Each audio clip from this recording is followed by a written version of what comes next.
সকলকে শুভ মহালয়া জানিয়ে আজকের বক্তব্য শুরু করছি। পশ্চিমবঙ্গ এখনো পর্যন্ত অভয়াকে ভুলে যায়নি। অভয়ার বিচারের জন্য এখনো পশ্চিমবঙ্গের বুকে সাধারণ মানুষ অরাজনৈতিকভাবে আন্দোলন করার চেষ্টা করছে। কিন্তু এই মুহূর্তে কিন্তু সেই আন্দোলনে একটা চরম অশনি সংকেত দেখা গেছে। অভয়ার বিচার চাই, জাস্টিস ফর অভয়া বা দফা এক দাবি এক মমতা বন্দ্যোপাধ্যায়ের পদত্যাগ, সেই সমস্তগুলো সাইডলাইনে চলে গিয়ে এখন স্লোগান উঠছে কাশ্মীর মাঙ্গে আজাদি। কোথায় হলো? দিন দুয়েক আগে যাদবপুর ইউনিভার্সিটির ওখানে অভয়ার বিচার চাইয়ের আড়ালে অতিবাম সংগঠনের 15-16 জন তারা স্লোগান তুলল অভয়ার বিচার চাই নয়, তারা স্লোগান তুলল কাশ্মীর মাঙ্গে আজাদি। পাটুলি থানায় এই দেশদ্রোহিতার বিরুদ্ধে, রাষ্ট্রদ্রোহিতার বিরুদ্ধে এফআইআর হয়েছে। কেন্দ্রীয় গোয়েন্দা সংস্থা আর এখন রীতিমতো তেড়েফুড়ে এর বিরুদ্ধে নেমেছে। সিসিটিভি ফুটেজ দেখে যারা এই দেশদ্রোহী, রাষ্ট্রদ্রোহী স্লোগান দিয়েছে তাদেরকেও চিহ্নিত করা হয়েছে। স্বরাষ্ট্র মন্ত্রকের কাছেও রিপোর্ট পাঠানো হয়েছে। আপাতত এতগুলো হয়েছে, এরপরে আদৌ পানিশমেন্ট হবে কিনা, নাকি তারাও কানাইয়া কুমারের মতন আগামী দিনে হয়তো গ্রেপ্তার হবে বা কিছু হবে, কানাইয়া কুমারের মতন ফুটেজকে তারা হয়তো আজকে বামপন্থী কোনো দল, আগামী দিনে কংগ্রেসে যোগদান বা এখানে হয়তো তৃণমূল কংগ্রেসে যোগদান, এরকম তাদের ফুটেজ খেয়ে এরকম তাদের প্রমোশন হবে কিনা বলতে পারছি না। বা ওমর খালিদ বা সার্জিলা ইমামের মতন তাদেরও হয়তো ছবি টাঙিয়ে রূপম ইসলামের মতন লোকেরা জীবনমুখী গান গাইবে কিনা সেটা এই মুহূর্তে বলতে পারছি না। কিন্তু আপাতত যা হয়েছে সেটা বললাম। আমরা সবসময় দেখি যে যখনই কোনো আন্দোলন সেটা রাষ্ট্রবিরোধী বা সরকার বিরোধী বলবো আন্দোলন তৈরি হয়, এবং সেই আন্দোলনটা যখন দেখা যাচ্ছে যে না সরকারের ভিত নড়িয়ে দিতে পারে, তখনই আমরা দেখি সেখানে ঢুকে যায় ওই গ্লোবাল এলিট, আগের দিন যাদের কথা বলেছিলাম সেই গ্লোবাল এলিটদের দ্বারা ম্যানেজড হওয়া এই সংগঠনগুলি, যারা নিজেদেরকে বলে অতি বাম সংগঠন, এবং তাদের প্রথম কাজই হচ্ছে আন্দোলনের মোড় ঘুরিয়ে দাও। সেখান থেকে যে সাধারণ মানুষরা আছে সেই সাধারণ মানুষদেরকে সেখান থেকে আস্তে আস্তে সরিয়ে দাও, এবং সেই সাধারণ মানুষদের মধ্যে থেকে কিছু মানুষকে প্রভাবিত করে, কারণ এটাই হচ্ছে বামপন্থার, কিন্তু এটা হচ্ছে প্রধান মানে কি বলবো ট্যাকটিক, যে কোনো আন্দোলনের মধ্যে তোমাকে মানে যে আন্দোলনে রীতিমতো দানা বেঁধেছে, যেটা বললাম ভিত নড়িতে পারে, সেই আন্দোলনে ঢুকে যেতে হবে। প্রথমে তাদের যে আন্দোলনের যে দাবি সেই দাবিতেই গলা মেলাতে হবে, এবার আস্তে আস্তে সুর বদল করতে হবে। তার মধ্যে থেকে কি করতে হবে, ওই যে আন্দোলনে যে সব মানুষজন আছে তাদের মধ্যে থেকে কিছু মানুষকে নিজেদের দলে ব্রেন ওয়াশ করে যাতে টেনে আনা যেতে পারে। এটা আজকে থেকে না, এটা যবে থেকে সিপিআই বা পরে সিপিআই ভেঙে গিয়ে সিপিএম তৈরি হয়েছে তবে থেকে এটা তাদের আদর্শ বলবো না, তাদের এটাই হচ্ছে ট্যাকটিক। এখানেও ঠিক তাই হলো। এতদিন কিন্তু তারা জাস্টিস করেছে, দফা এক দাবি এক মমতার পদত্যাগ বলে গেছে, কিন্তু এখন তারা এই অতি বাম তারা এখন দেখছে যে না মোটামুটি আন্দোলনটাকে তারা তাদের গ্রিপে আনতে পেরেছে। হয়তো এই আন্দোলনে আসা সাধারণ অনেক মানুষকে তাদের দিকে প্রভাবিত করতে পেরেছে। এইবারে তারা কি করলো, ওই কাশ্মীর মাঙ্গে আজাদি বলে তাদের স্বরূপটা দেখিয়ে দিল। আমি এটা কেন বলছি, কারণ দেখুন প্রথমে যে আন্দোলনটি ছিল, যে প্রতিবাদটি ছিল সম্পূর্ণ সাধারণ মানুষদের দ্বারা তৈরি, যদিও সেখানে প্রথম থেকেই এই অতি বামেরা, এই ব্ল্যাক রক অ্যাসেট ম্যানেজমেন্টের দ্বারা ফান্ডেড গোল্ডস্মিথ ফ্যামিলির দ্বারা ফান্ডেড, সোরসের দ্বারা ফান্ডেড, রথচাইল্ডদের দ্বারা ফান্ডেড। এই অতিবামেরা প্রথম দিন থেকেই কিন্তু ঢুকে গেছে। 14ই অগস্ট রাত্রি দখল, সেখান থেকেই কিন্তু তারা ঢুকে গেছে। কেন বলছি? কারণ সেদিনকে কিন্তু বলা হয়েছিল যে উলুধ্বনি দেওয়া যাবে না, শাখা আনা যাবে না, ওগুলো নাকি হিন্দুত্ববাদের প্রতীক। তাহলেই বুঝতে পারছেন। কিন্তু তা সত্ত্বেও কিন্তু আমরা দেখেছি সারা পশ্চিমবঙ্গের প্রতিবাদে শাখা উলুধ্বনিতে আকাশ বাতাস কিন্তু সেদিন মুখরিত বলবো না, সেদিন আকাশ বাতাসে আমরা কিন্তু কম্পন অনুভব করেছিলাম। যাই হোক, সেই সময় অতিবামেরা দেখলো যে না, এই মুহূর্তে তাদের এজেন্ডাটাকে ওইভাবে মানে নেকেডলি তারা সামনে আনতে পারবে না। সেই জন্যই তারা তখন এই সাধারণ মানুষের যে আন্দোলন তাতে হ্যাঁতে হ্যাঁ মিলিয়ে গেছে। এইবারে আস্তে আস্তে ন্যারেটিভটা কেমন চেঞ্জ হতে শুরু করে। দেখুন, ওই জুনিয়র ডাক্তার যারা আন্দোলনে আছে তাদের মধ্যে এক শ্রেণী তারা বলতে শুরু করলো কি, যে এই আন্দোলনে হাথরাসের ধর্ষকরা, কাঠুয়ার ধর্ষকরা, মানে যারা বিজেপি করে তারা আসতে পারবে না, তারা এই আন্দোলনে যোগদান করতে পারবে না। যারা ধর্ষক তারা আবার কি করে অভয়ার বিচার চাই বলে তারা কি করে আন্দোলনে আসবে? আচ্ছা, খুব ভালো কথা, বিজেপি হাতরাসে ধর্ষণ করেছে, কাটুয়াতে ধর্ষণ করেছে, বিজেপি একটি ধর্ষণের প্ররোচনা দেওয়া রাজনৈতিক দল। আচ্ছা, তাহলে আমাদের এখানে একটুখানি স্মৃতিটা ঝালিয়ে দিই। 70-এর দশকে, 80-র দশকে বানতলা, ধানতলা যে ধর্ষণ কাণ্ড, একটি বরযাত্রী গাড়ি যাচ্ছে, সেই বরযাত্রী গাড়িটিকে দাঁড় করিয়ে সেখানে কমরেডরা মহিলাদেরকে বার করে তুলে নিয়ে গিয়ে ধর্ষণ করলো, বারংবার গণধর্ষণ করলো। অনিতা দেওয়ান হুয়ের একজন কর্মচারী, তিনি সংখ্যালঘু অঞ্চলে গেছিলেন এটা প্রচার করতে, যে মানে হুয়ের নির্দেশিকা মেনেই যে মানে যেসব গর্ভনিরোধক বা এইসব ব্যাপারে নিয়ে কথা বলতে গেছিলেন। ফেরার সময় তাকে এই তথাকথিত কমরেডরা তাড়া করে এবং উস্কে দেওয়া হয় সংখ্যালঘু সম্প্রদায়কে। অনিতা দেওয়ানের যে গাড়িতে ফিরছিলেন সেই ড্রাইভার চেষ্টা করেছিলেন সেখান থেকে বেরিয়ে যাওয়া, পারেননি। সেই ড্রাইভারকে পিটিয়ে হত্যা করা হয়েছে, গাড়ির মহিলাদেরকে টেনে হিঁচড়ে বার করে ধর্ষণ করা হয়, অনিতা দেওয়ানকেও ধর্ষণ করা হয়। এবং তারপরে যখন হাসপাতালে নিয়ে যাওয়া হয়, সেখানে ডিউটিরত ডাক্তার, নার্স তারা কি দেখেন, যে যাদের ধর্ষণ করা হয়েছে তাদের গোপনাঙ্গের মধ্যে টর্চ ঢুকিয়ে দেওয়া হয়েছে। ডাক্তার হওয়া সত্ত্বেও, নার্স হওয়া সত্ত্বেও কয়েকজন সেখানে জ্ঞান হারান। এবং সেখানে তৎকালীন মুখ্যমন্ত্রী জ্যোতি বসু বলেন যে মেয়েটির তো চরিত্র খারাপ। আমরা বিশেষ করে এখানে লেফট মাইন্ডেড লোকেরা মমতা বন্দ্যোপাধ্যায় সমালোচনা করেন, বলেন যে যেরকম মমতা বন্দ্যোপাধ্যায় বলেছেন যে যেরকম সর্দি কাশি হয়, মানে রোগ, ধর্ষণও একটা রোগ। অনিতা দেওয়ানের ধর্ষণের পরে প্রথমত জ্যোতি বসু বলেছিলেন যে মেয়েটির চরিত্র খারাপ, এবং তিনি কিন্তু এটাও বলেছিলেন এরকম ধর্ষণ তো আকছার হয়েই থাকে। তাহলে সেই জুনিয়র ডাক্তারদেরকে বা যে সেই আন্দোলনরত যারা আছেন তাদেরকে আমার প্রশ্ন, তারা কেন বললেন না বানতলা, ধানতলায় ধর্ষণকারী বামপন্থীরা, সিপিএম, সিপিআই এই আন্দোলনে যোগদান করতে পারবে না? নাকি সেগুলো হয়নি, নাকি উপযুক্ত প্রমাণ পাওয়া যায়নি বলে যাদেরকে দোষারোপ করা হয়েছে তারা দোষীই নয়? আসলে আজকে সোশ্যাল মিডিয়ার দৌলতে হাঁচি কাশি মারলেও সেটা ভাইরাল হয়ে যায়।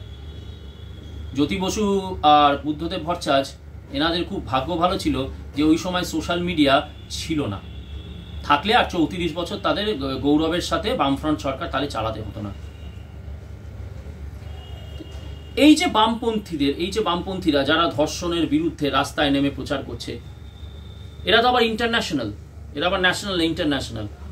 তো এই বামপন্থীদের নারীদের প্রতি কতটুকুনি সম্মান আছে? যারা বলে আমাদের এখানে গোবলায় নারীদের ওপরে অত্যাচার করা হয়, সিঁদুর ঘোমটা জোর করে পরানো হয়, যদিও তারা বোরখার বিরুদ্ধে একটি কথাও বলবে না। তো এই বামপন্থীরা কতটা নারীদের সম্মান দেয় বা দিয়েছে? এদের প্রিয় মাও জেদাং 83 বছর বয়সে, 80 বছর বয়সে গিয়ে 23 বছরের মাদাম চিয়াংকে বিবাহ করে সে কোন নারী সম্মানের দৃষ্টান্ত স্থাপন করেছিল? লেনিন, তাদের বিখ্যাত লেনিন প্যারিসের নিষিদ্ধ গলিতে গিয়ে যৌন রোগে আক্রান্ত হয়ে তাকে মৃত্যুবরণ করতে হয়েছে। তাই এটা লেনিন নারীদেরকে সম্মানের কোন দৃষ্টান্ত স্থাপন করেছিলেন? কার্ল মার্কস, যার সাথে বলা হয় তার পরিচারিকা ডেমুথের অবৈধ সম্পর্ক ছিল এবং ধর্ষণও করেছেন। তো এই যে বামপন্থীরা যাদেরকে নিজেদের বাপ ভাই বলে ধরে, মাও, লেনিন, মার্কস, তারা নারীদের প্রতি কোন উচ্চতর দৃষ্টান্ত স্থাপন করেছে এটা একটু বলতে পারবেন?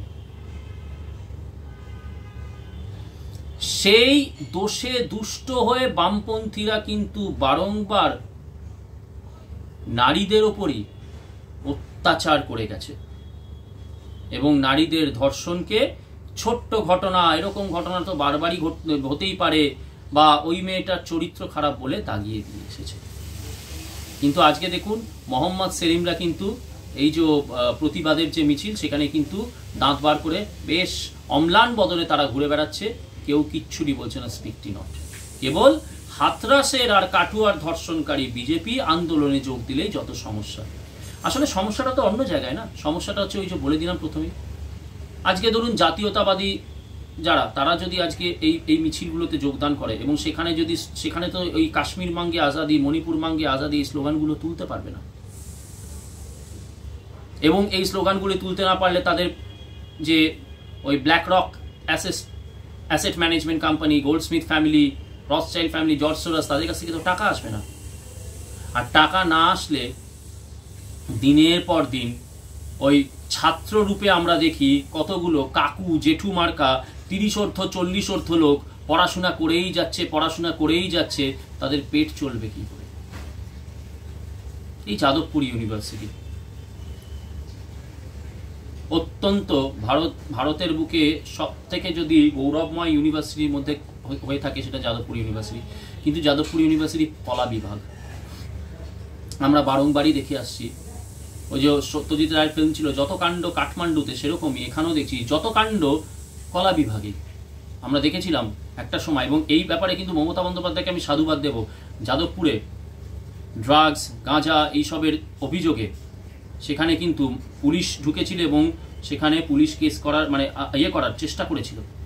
কিন্তু সেই সময় সেই হাল্লা বল এই করে আলটিমেটলি কিন্তু পশ্চিমবঙ্গের মুখ্যমন্ত্রী মমতা বন্দ্যোপাধ্যায় কিন্তু ওই আর্টস বিভাগের কাছে, কলা বিভাগের কাছে, যাদবপুর ইউনিভার্সিটির কাছে না, কলা বিভাগের ওই রথচাইল্ড, ব্ল্যাক রকের দ্বারা স্পন্সার্ড কাকু জেঠুদের চাপে তাকে কিন্তু মাথা নত করতে হয়েছিল। এই যাদবপুরে আমরা যে দেখি না যে কাকু জেঠুরা বসে আছে, এক্ষুনি আমাকে বলবে যাদবপুরে চান্স পেয়ে দেখাতো, পড়েছিস কোন ইউনিভার্সিটিতে, পড়াশোনা করেছিস আদৌ, তোর কোনো শিক্ষাগত যোগ্যতা আছে? বলবে, বা নয়তো কর্মস্থলের বাইরে গিয়ে এই ব্যক্তিকে অবিলম্বে চাকরি থেকে করতে হবে, বরখাস্ত করতে হবে বলে আজাদির দাবি তুলে দেবে। এই যে জেঠু কাকুরা দেখি আমরা দিনের পর দিন যাদবপুর ইউনিভার্সিটি বসে থাকি, এবং এটা কিন্তু আমি যাদবপুর ইউনিভার্সিটির আমারই ছাত্রছাত্রীদের কাছ থেকে শুনেছি। ব্যাপারটা এরকম ভাবে হয় যে বছরের পর বছর কিছু এমন সাবজেক্ট যেগুলো আপনি নামই শোনেনি, কৃত্রিম সাবজেক্ট, আমি তো বলবো এগুলো যে কৃত্রিম সাবজেক্ট। যেমন কানাইয়া কুমার আফ্রিকান লিটারেচার নিয়ে পড়াশোনা করেছে। আচ্ছা বলুন তো, আফ্রিকান লিটারেচার ভারতের উন্নতির কোন কাজে লাগবে?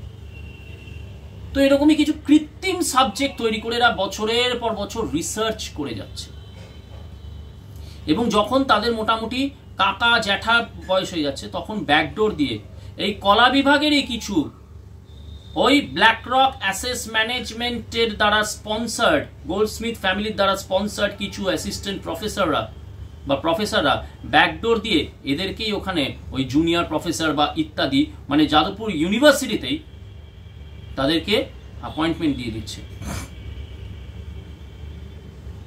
আবার বলবে যাদবপুরে চান্স পেয়ে দেখা। আমি মানছি যাদবপুর ইউনিভার্সিটিতে চান্স পেতে গেলে মেরিট দরকার, যোগ্যতা দরকার, কিন্তু তার সাথে আমি এটাও বলি যখন পরীক্ষা হয়, এন্ট্রান্স এক্সাম হয়, তখনই কি চুপচাপ ফিসফাস আজাদির যে ফিসফাস সেগুলো অ্যাসেস করে নেওয়া হয়? যারা এন্ট্রান্স এক্সাম দিতে এসছে তাদের মধ্যে কে কে ওই চুপচাপ ফিসফাস আজাদির দ্বারা প্রভাবিত হবে, না অলরেডি আজাদির দ্বারা প্রভাবিত হয়ে গেছে, তাদেরকে স্পট করো।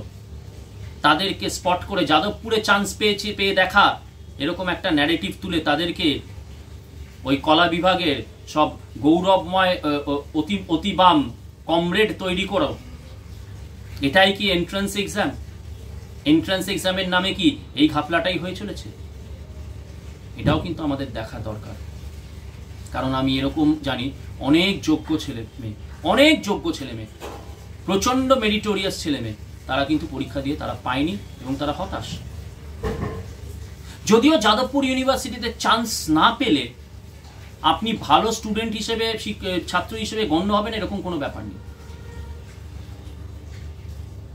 আমি গৌরবের সাথে বলি, আমি বঙ্গবাসী কলেজ থেকে ইংলিশ অনার্স নিয়ে পড়াশোনা করেছি, বর্ধমান ইউনিভার্সিটি থেকে আমি মাস্টার ডিগ্রি করেছি, করে আজকে আমি শিক্ষকতার সাথে যুক্ত আছি, যথেষ্ট সফলতার সাথে কাজ করছি। কিন্তু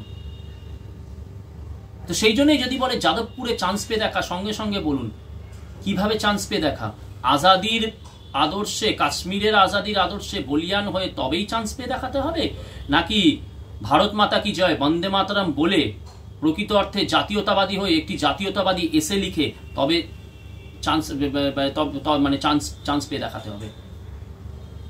সেই জন্যই যারা চান্স পেয়ে দেখা বলছে তাদেরকেও আমরা বলছি যে অবশ্যই ফেয়ার ওয়েতে যদি যাদবপুরে এন্ট্রান্স এক্সাম হয় তাহলে তোরা আগে চান্স পেয়ে দেখা।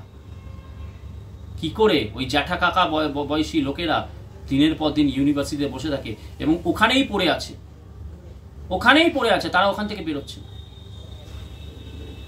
এবং আমরা দেখছি দিনের পর দিন সেখানে র্যাগিং, অত্যাচার, সিসিটিভি ক্যামেরা বসাতে দেওয়া যাবে না।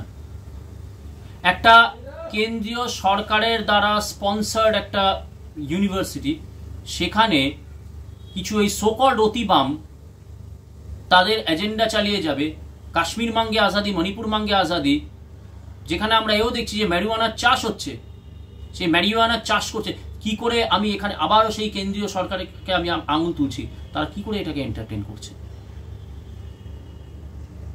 কি করে তারা এটাকে এন্টারটেন করেন? কেন করছেন? একটা জায়গার পরে তো থামতে দিতে হবে, নয়তো আজকে যাদবপুর ইউনিভার্সিটি হচ্ছে কাশ্মীর মাঙ্গে আজাদি ডেরা, আস্তে আস্তে সব ইউনিভার্সিটি ছড়িয়ে যাবে। কতজনকে আটকাবেন? কিভাবে আটকাবেন? তো এই যোগ। আর সব থেকে বড় কথা এই যে ডাক্তারেরা বলে দিচ্ছে যে আমরা একে বিচ্ছিন্নতাবাদীদের স্লোগান তুলেছে, আমরা দায়িত্ব নেব না। দায়িত্ব আপনাদের নিতে হবে। আপনারা কেন সেই মুহূর্তে চিহ্নিতকরণ করে ওই দেশদ্রোহী, রাষ্ট্রদ্রোহিতার স্লোগান তোলা ওই ছেলে মেয়েগুলিকে আপনারা পুলিশের হাতে তুলে দিলেন না? আচ্ছা, আমি যদি আজকে অভয়ের বিচার চাই মিছিলে গিয়ে বলি बलूचिस्तान मांगे आजादी, पीओके मांगे आजादी, मणिपुर मांगे आजादी, रंगपुर मांगे आजादी, ढाका मांगे आजादी, चट्टग्राम मांगे आजादी, माने सेखानकार हिंदुरा मांगे आजादी। आमी यदि बोली जय मा काली, जय श्रीराम, आमार ठाकुर अस्त्रधारी, आमार ठाकुर दुर्गा, भाबते पारछेन ओई मिছিলে आमार कि अवस्था होबे? জামা কাপড় কিছুই অবশিষ্ট থাকবে না, ছিঁড়ে কুড়ে পেটাতে পেটাতে একটা সাম্প্রদায়িক স্লোগান দিচ্ছে, সাম্প্রদায়িক ইয়ে দিচ্ছে বলে আমাকে পুলিশের হাতে তুলে দেবে। তাহলে সেই জুনিয়র ডাক্তার বলুন বা তাদেরকে আমার এটা প্রশ্ন, তাহলে সেই একই জিনিস আমি বলছি না মারধর করার কথা, ঘাট ধরে তাদেরকে কেন প্রশাসনের হাতে তুলে দেওয়া হলো না? কেন আপনারা এটাকে কন্ডেম করবেন না? কেন আপনারা পাশ কাটিয়ে বলবেন যে এটা আমরা এসবের সাথে যুক্ত নেই, কে কি করেছে এটা আমাদের দেখার দায়িত্ব না? অবশ্যই দায়িত্ব আপনাদের। আপনারা একটা জিনিস অ্যারেঞ্জ করছেন, একটা মিছিল, একটা প্রতিবাদ অ্যারেঞ্জ করছেন, সেখানে কি হবে, সেখানে কারা আসে, সেখানে কি কি হতে চলেছে সেটা দেখার দায়িত্ব আপনাদের না? তাহলে এইটুকুনি যখন দায়িত্ব আপনারা নিতে পারছেন না, তাহলে ওই নবান্নের 14 তলা নিয়ে আপনাদের কমেন্ট করার অধিকার কে দিয়েছে? অবশ্যই বলবো, আমি কিন্তু মমতা বন্দ্যোপাধ্যায়কে ডিফেন্ড করতে আসিনি। আপনারা যখন একটা মিছিলেতে কি হবে তাই দায়িত্ব নিতে পারছেন না, তাহলে আপনারা নবান্নের 14 তলাকে পরিবর্তন করার দায়িত্ব আপনারা কিভাবে নিতে পারেন বা নেবার কথা বলছেন? আপনারা কিভাবে বলতে পারেন যে শিক্ষা ব্যবস্থায়, শিক্ষা দপ্তরে যে আধিকারিকরা আছে তাদেরকে পাল্টে দায়িত্ব পাল্টাতে হবে? আপনারা একটা এইটুকু মিছিলের আপনারা দায়িত্ব নিতে পারছেন না? কাশ্মীর মাঙ্গে আজাদি, তার মানে কি আপনারা কি আজাদ কাশ্মীরের যে রুগীরা আছে তাদেরকেই আপনারা ট্রিটমেন্ট করবেন? আজাদ কাশ্মীরের রুগীরাই রুগী, তাই এই ন্যারেটিভ থেকে তো আপনারা তো ইয়ে ভাবে ইনডাইরেক্টলি তো তাদেরকেই সাপোর্ট করছেন। এই হচ্ছে অবস্থা। তো সেখানে আমি বলবো যে যদি কাশ্মীর মাঙ্গে আজাদি হতে পারে অভয় আর বিচার চাইয়ের জায়গায় ন্যারেটিভ, তাহলে আপনারাও জাতীয়তাবাদীদের বলি এবার থেকে আপনারা অভয় আর বিচার চাই যেই হবে সেখানে আপনারাও তুলুন বলুচিস্তান মাঙ্গে আজাদি, পিওকে মাঙ্গে আজাদি, রংপুর মাঙ্গে আজাদি, ঢাকা মাঙ্গে আজাদি, মানে ঢাকা হিন্দু মাঙ্গে আজাদি, রংপুরের হিন্দু মাঙ্গে আজাদি, খুলনার হিন্দু মাঙ্গে আজাদি, যশোরের হিন্দু মাঙ্গে আজাদি, ও হিন্দু মিলকে লেঙ্গে আজাদি, हम बांग्लादेश से वो हिंदू छीन के लेंगे आज़ादी। অভয় আর বিচার চাই এর মিছিল থেকে আপনারা এই তুলুন, ন্যারেটিভ তুলুন। কারণ মরুদস্যুদের হাতে যখন তরোয়াল থাকবে তখন তাকে প্রতিহত করার জন্য শিব ঠাকুরের হাত থেকে ত্রিশূলই নামাতে হবে। জয় বঙ্গ, জয় শশাঙ্ক।